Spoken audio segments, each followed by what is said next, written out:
Pendant des années, une seule question dictait toute ma vie. Qu'est-ce que les autres vont penser? Cette question était une prison et j'en étais le seul gardien. Elle m'a fait rater des amitiés, des opportunités de dingue et au final, une énorme partie de ma vie. Combien de fois vous êtes-vous tu par peur du jugement? Aujourd'hui, je vais vous raconter l'expérience précise qui a détruit cette voie. Mieux encore, elle a transformé cette angoisse en force. Restez jusqu'à la fin, car je vais vous donner 3 exercices concrets pour commencer votre transformation dès aujourd'hui. Prêt? On y va. La vie avant. Pour que vous compreniez à quel point cette peur me contrôlait, imaginez ce scénario. Au boulot, j'étais un fantôme en réunion. Je pouvais avoir la solution à un problème qui bloquait tout le monde depuis 1 heure, mais impossible de parler. Mon cœur s'emballait, mes mains devenaient moites et cette voix hurlait. La ferme, ton idée est nulle. Alors, je ne disais rien. Vous connaissez cette sensation? Je regardais quelqu'un d'autre proposer la même chose et récolter toute la gloire. La frustration était immense, mais la peur était 100 fois plus forte. Socialement, encore pire. J'inventais des excuses de fou pour éviter tous les événements. Pas par manque d'envie, mais parce que la peur de ne pas être à ma place était trop puissante. Et là, pause. Sortez votre téléphone. Notez une situation où vous vous êtes tu cette semaine par peur du jugement. Juste une. On va y revenir. Le point de bascule. Le vrai changement est venu d'un séminaire de leadership où mon entreprise m'a inscrit de force. Mon premier réflexe? Fuir.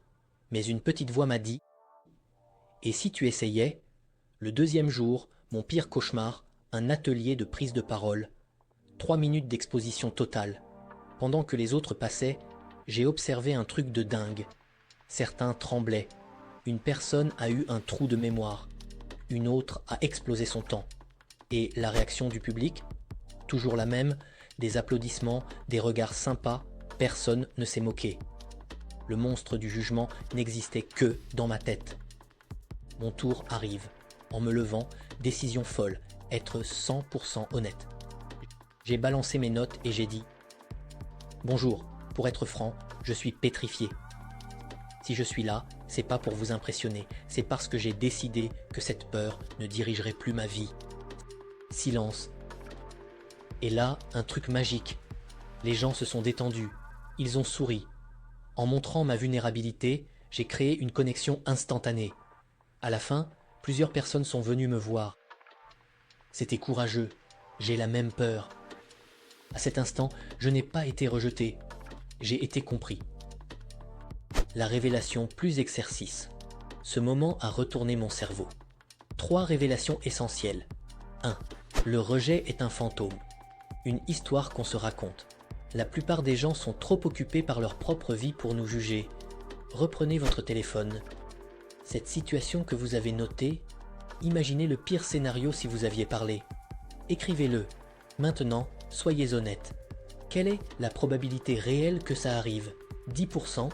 5%? 2. La vulnérabilité est un super pouvoir. En disant « j'ai peur », vous permettez aux autres d'être humains aussi. C'est la base de toute vraie connexion. Vous voulez plaire à tout le monde ou connecter avec les bonnes personnes. 3. Le rejet n'est pas un verdict, c'est de l'information. Un non n'est pas une porte qui se ferme, c'est une flèche qui vous indique une autre direction. La transformation. Cette révélation ne m'a pas transformé du jour au lendemain.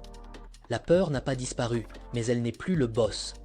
Concrètement, en réunion, je respire un grand coup et je fonce. Ma carrière a explosé. Socialement, je dis oui beaucoup plus souvent. Je me concentre sur l'écoute, pas sur ma performance.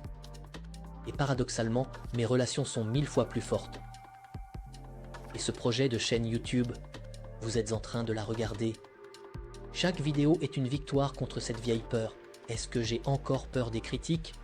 Bien sûr, mais ma volonté de partager est devenue plus forte. Conclusion, plus, exercice final. Si vous devez retenir une chose, la clé n'est pas de ne plus avoir peur, c'est d'agir malgré cette peur. Voici votre mission pour les prochaines 24 heures. Faites une chose que vous auriez normalement évitée par peur du jugement. Juste une. Ça peut être partager une opinion en réunion. poster quelque chose sur les réseaux, dire bonjour à un inconnu, puis partager dans les commentaires.